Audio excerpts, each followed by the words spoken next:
கர்த்தருடைய பரிசுத்த திருநாமத்திற்கு மகிமை உண்டாவதாக.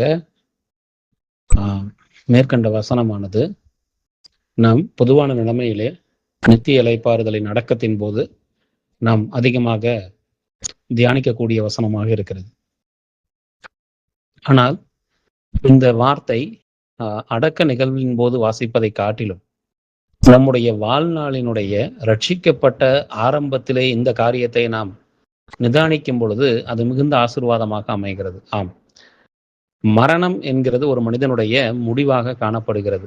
அந்த மரணம் அது அருமையாக இருக்கிறது என்று சொல்லப்பட்டிருக்கிறது. யாருடைய பார்வைக்கு? கர்த்தருடைய பார்வைக்கு. அது அருமையாக இருக்க வேண்டுமானால் அந்த மரணமானது அது அவரால் ஆசீர்வதிக்கப்பட்டதாக இருக்க வேண்டுமானால் அந்த பரிசுத்த மனிதனுடைய ஜீவியம் தேவனுடைய பார்வையிலே அது மிகவும் சாட்சியுள்ளதாகவும் அது அவருடைய பார்வையிலே அவருக்கு ஏற்றதாகவும் காணப்பட வேண்டும். சங்கீதக்காரனாகிய தாவீது இந்த இடத்திலே அவர் வாழும்போது எழுதிய அருமையான ஒரு வசனமாக, கவிதை புத்தகமாக, பாடலாக இந்த காரியங்கள் சொல்லப்பட்டிருக்கிறது.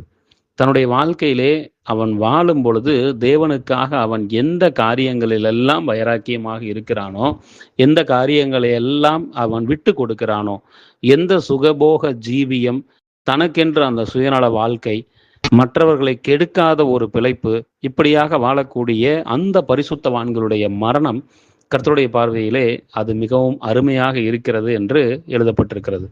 அதாவது இந்த அருமையாக இருக்கிறது என்று அதை இன்னும் ஆழமாக சற்று சிந்தித்தால் அது கர்த்தருடைய பார்வையிலே கனப்படுத்தப்படுகிறது. இதை நீங்கள் மோசேயினுடைய வாழ்க்கையிலே காணலாம். மோசேயினுடைய மரணம் தேவனால் மோசே எடுத்துக்கொள்ளப்பட்டவனாகவும், எலியாவினுடைய மரணம் கடவுளால் எடுத்துக்கொள்ளப்பட்டதாகவும், இப்படியாக அநேக பரிசுத்தவான்களுடைய மரணம் அவருடைய பார்வையிலே கனப்படுத்தப்பட்டிருக்கிறது. விசேஷமாக மோசேயினுடைய கல்லறை அவர் அடக்கம் பண்ணப்பட்ட விதம் இன்ன வரை அது ஒரு ரகசியமாக கர்த்தருக்கு மாத்திரமே அறிந்த ஒரு காரியமாக காணப்படுகிறது. இப்படியாக தேவனுடைய பார்வையிலே ஒரு மனிதனுடைய முடிவு அது கனப்படுத்தப்பட வேண்டும் என்றால் அது அவன் ஜீவிய வாழ்க்கையிலே அவன் செய்யக்கூடிய காரியங்களை பொறுத்து அது அமைகிறது. நம்முடைய ஜீவிய வாழ்க்கையிலே நாம் செய்யக்கூடிய காரியம் என்ன? ஒரு மனிதன் ரட்சிக்கப்படும் பொழுது அவனுக்கு இருக்கக்கூடிய அந்த விசுவாசமும் தேவன் மீது இருக்கக்கூடிய அந்த அன்பும் அது நாளடைவிலே அது விருத்தியாக கூடியதாக காணப்பட வேண்டும். நம்மை நாமே நிதானித்து பார்ப்போமானால் நம்முடைய ஜீவியத்தினுடைய ரட்சிக்கப்பட்ட நாளினுடைய ஆரம்ப நாட்கள், அதனுடைய ஆதி நாட்களை குறித்து நாம் பார்க்கும் பொழுது அது எந்தளவாக நம்முடைய அது உற்சாகம் உள்ளதாகவும், அது இந்த உலகத்தையே விட்டு கர்த்தரே கதி என்று இருக்கக்கூடிய அந்த ஒரு காரியமாகவும் நம் கண்டிப்பாக நிச்சயமாக அந்த காரியத்தை நினைவு கூற முடியும். ஆனால் நிஜத்தில் நடப்பது என்ன? அதன் பிறகாக நடக்கக்கூடிய நம்முடைய நிஜமான வாழ்க்கை, அதன் பிறகாக சாட்சியுள்ள வாழ்க்கை நாம் நிதானித்து பார்க்கும் பொழுது எத்தனையோ வீழ்ச்சிகள், எத்தனையோ விதமான காரியங்கள், எத்தனையோ விதமான மற்றவர்களுடைய பிழைப்பை கெடுக்கக்கூடியது. அதே போல இந்த உலகத்தினுடைய மேன்மைக்கு ஆசைப்படுவது, இந்த உலகத்தினுடைய பெருமைக்கு ஆசைப்படுவது, முதல் மரியாதைக்காக ஆசைப்படுவது, ஆசனங்களுக்காக ஆசைப்படுவது, கட்டடங்களுக்காக பரிதவிக்கிறது, கட்டடங்களுக்காக தவிக்கிறது, கட்டடங்களை பரம்பரை சொத்தாக துடிப்பது என்று இந்த உலகத்தினுடைய மேன்மைகளை மனிதன் நாடி செல்லுகிறதை நாம் இங்கே காண முடியும். இந்த உலகத்தினுடைய மேன்மை அவனை மயக்குகிறது. இந்த உலகத்தினுடைய மேன்மை அவனை மயக்குகிறது. இந்த உலகத்தினுடைய செல்வம், செழிப்பு, இந்த உலகத்தினுடைய வாழ்க்கை அவனை கவர்ந்து இழுக்கிறது. தேவனுடைய அன்பு ஜனமே, நீ முழுமையாக பிரித்தெடுக்கப்பட்டவன் என்கிறதை நீ ரட்சிக்கப்பட்ட ஆரம்ப நாட்களிலே கர்த்தர் உனக்கு கற்றுத்தரும் பால பாடமாகும். கர்த்தர் உனக்கு கற்றுத்தரும் பால பாடம். அந்த பால பாடம் என்ன சொல்லுகிறது? பால பாடம் என்பது எல்கேஜி, யூகேஜி 1வது படிக்கும்போது நம்ம படிக்கக்கூடிய அந்த பாடங்கள் தான் பால பாடங்கள். அதாவது நாம் அஆஇக்கு படிக்கக்கூடிய அந்த காலகட்டங்கள். அந்த அஆஇக்கு படிக்கக்கூடிய காலகட்டங்களிலேயே தேவன் நமக்கு கற்றுத்தரக்கூடிய காரியமானது, இந்த உலகத்திலிருந்து நீ வேறு பிரிக்கப்பட்டவன், இந்த உலகத்திலிருந்து வேறு பிரிக்கப்பட்டவன். இது நம்மளுடைய எல்கேஜி, யூகேஜி 1st ஸ்டாண்டர்ட் பாடம். அதன் பிறகாக ஒரு மாணவன் படித்து மேலும் மேலும் அவன் அடுத்தடுத்த நிலைக்கு உயர்த்தப்படும் பொழுது அவன் அதற்கு 2ஆம் வகுப்பு, 3ஆம் வகுப்பு, அதன் பிறகாக தொடர்ந்து அவனுடைய பள்ளி நாட்கள் முடிந்து கல்லூரி நாட்கள் முடிந்து மேலும் மேலும் பல பட்டங்கள் பெறக்கூடிய நிலைமையிலே அவனுடைய அறிவு முதிர்ச்சி எந்தளவாக இருக்குமோ, அதே போல ரட்சிக்கப்பட்ட ஒவ்வொரு தேவனுடைய பிள்ளையினுடைய விசுவாச வாழ்க்கையிலும் அவனுடைய விட்டு கொடுத்தல், இந்த உலகத்திலிருந்து பற்றற்ற ஒரு வாழ்க்கையானது இன்னும் மேலும் மேலும் மேலும் மேலும் விருத்தி அடைந்து தேவனை அன்றி கர்த்தர் ஒருவரும் இல்லை என்கிறதை அவன் வாழ்க்கையிலே சாட்சியாக அவன் வெளிப்படுத்த வேண்டும். கர்த்தரை அன்றி வேறு தெய்வம் இல்லை என்பது. ஆனால் நடப்பதனுடைய நிஜம் என்ன?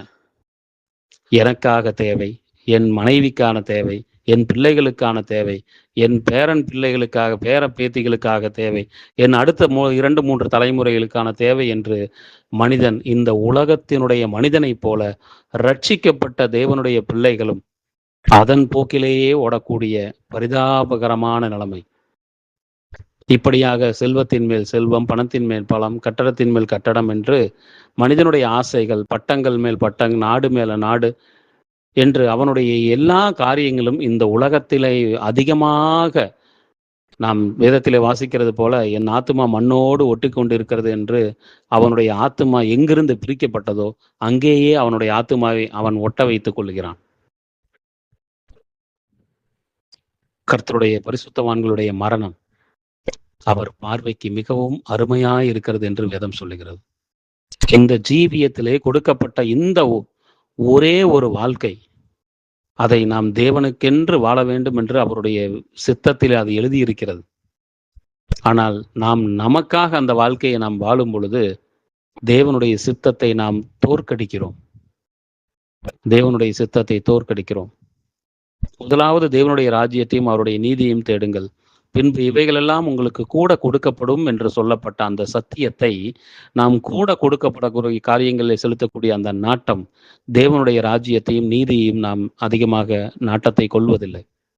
இதனால் ஏற்படக்கூடிய பாதிப்பு, கர்த்தருடைய பரிசுத்தவான்களின் மரணம் அவருடைய பார்வைக்கு ஏற்றதா இருக்கிறது என்கிற அந்த சத்தியத்தை நம்ம சுதந்திரித்துக் கொள்ள முடியாத நிலைமை ஏற்படுகிறது.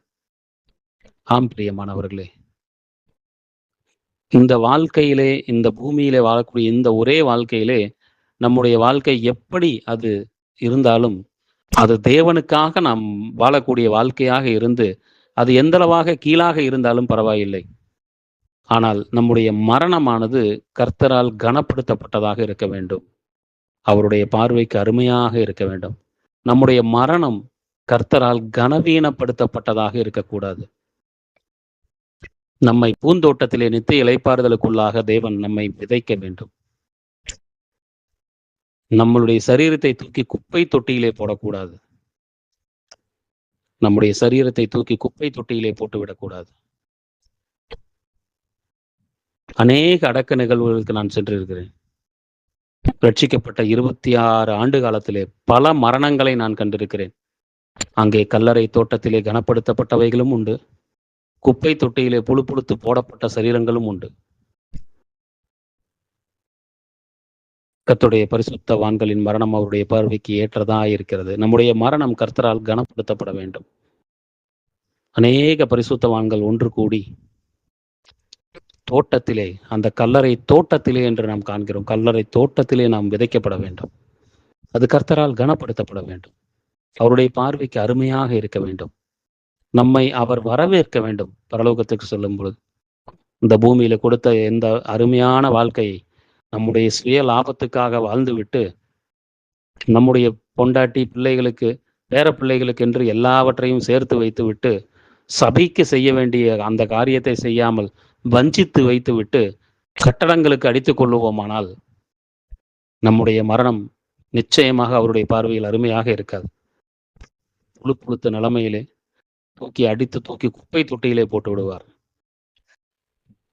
பரலோகத்திலே நாம் எங்கும் ஓடி ஒளிந்து கொள்ளுவதற்கு நமக்கு இடமில்லை. அவர் முன்பாக நாம் நின்றே ஆக வேண்டும். நம்மால் தலையை நிமிர்த்தி அவருடைய முகத்தை பார்க்க முடியாது. சிந்திப்போமா தேவனுடைய ஜனமே, சிந்திப்போமா. கர்த்தருடைய பரிசுத்தவான்களின் மரணம் அவருடைய பார்வைக்கு ஏற்றதாய் இருக்கிறது என்று எழுதியிருக்கிறது. எத்தனை மரணங்கள் கர்த்தரால் கனப்படுத்தப்படுகின்றன. எத்தனை மரணங்கள் அடித்து தூக்கி குப்பை தொட்டியிலே போடப்படுகின்றன. சிந்திப்போமா? சிந்திப்போமா? நமக்கு கிடைத்த இந்த ஒரு நாள் வாய்ப்பு, நமக்கு கிடைத்த இந்த ஒரே ஒரு வாழ்க்கை, அவர் நமக்கு கற்றுத்தந்த அந்த பால பாடம். நீங்கள் உலகத்திலிருந்து வேறு பிரிக்கப்பட்டவர்கள், உலகத்திலிருந்து வேறு பிரிக்கப்பட்டவர்கள் என்ற வாழ்க்கைக்கு அந்த காரியத்துக்கு நம்மை ஒப்பு கொடுத்து, முதலாவது தேவனுடைய ராஜ்யத்தையும் அவருடைய நீதியையும் தேடுங்கள் என்று சொன்ன அதன் அடிப்படையிலே அதை தேடி அதுக்காக வாழ்ந்து, பின்பு இவைகளெல்லாம் கூட கொடுக்கப்படும் என்று அவரால் கொடுக்கப்படக்கூடியதிலே சந்தோஷப்பட்டு, அதிலே நாம் திருப்தி அடைந்து, அவருக்காக வாழும் அந்த வாழ்க்கை, அவருக்காக விட்டு கொடுக்கும் அந்த விட்டு கொடுத்தல், அப்பேற்பட்ட பரிசுத்தவான்களின் மரணம் கர்த்தருடைய பார்வையிலே அது மிகவும் அருமையாய் இருக்கிறது என்று எழுதப்பட்டிருக்கிறது. நம்முடைய மரணம், நம்முடைய அடக்கம், நம்முடைய உயிர் தெழுதல், அது எதுவும் நம்முடைய கையிலே இல்லை. ஆனால் தேவன் தம்முடைய கரத்திலே அதை வைத்திருக்கிறார். அது கனப்படுத்த வேண்டுமா, கனவீனப்படுத்தப்பட வேண்டுமா என்பதை நாமே நிச்சயிக்க வேண்டும். அந்த நிச்சயத்தை கர்த்தர் நம்முடைய கரத்திலே கொடுத்திருக்கிறார். ஒரே வாழ்க்கை, ஓஹோவென்று வாழ்ந்து விட வேண்டும் என்று வாழப்போகிறோமா? ஒரே வாழ்க்கை, அதை என் தெய்வத்துக்கு நான் கொடுக்க வேண்டும் என்று நாம் விட்டு கொடுக்க போகிறோமா? சிந்திப்போம். தேவனே தொடர்ந்து நம்மை நடத்துவாராக. கர்த்தருடைய பரிசுத்தவான்களின் மரணம் அவருடைய பார்வைக்கு மிகவும் அருமையானது என்று எழுதப்பட்டதின் அடிப்படையிலே வாழ்ந்து அவருக்காக சாட்சியாக மரிப்போமாக. தேவனுடைய திருநாமமே மகிமைப்படுவதாக. ஆமேன்.